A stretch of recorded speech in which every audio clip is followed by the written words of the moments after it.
So with the bowels, when you're trying to clean the bowels, always remember it's the food you've been eating. Now the bowels are meant to be empty.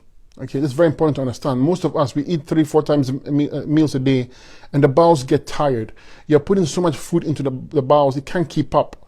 And what happens is it backs up and it sits there and it ferments and it attracts bacteria and then a lot of toxins can possibly leach out. Okay, especially if you do it for a long period of time, you start getting IBS and Crohn's and everything like that. And these are serious issues because the bowels are supposed to be empty.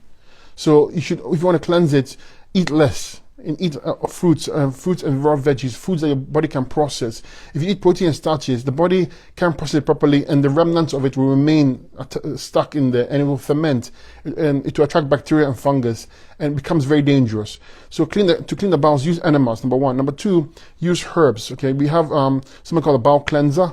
Okay, it has herbs like psyllium husk, bentonite clay, and activated charcoal with herbs. And what it does is it goes into your system and it pulls the mucus plaque and it scrubs it, so to speak, okay? But the diet is crucial. The diet is crucial. Also, you can use herbs for the bowels. We call it bowel strength herbs. They are fantastic. If you have issues using the washroom, it's not a laxative. It just helps the bowels strengthen, and you'll be able to use the washroom better. But cleansing it's a fasting experience. You fast, meaning go on a juice cleanse, go on a fruit cleanse, or some dry fasting, and then use enemas, use the herbs, and you get the clean colon. Okay, very easy.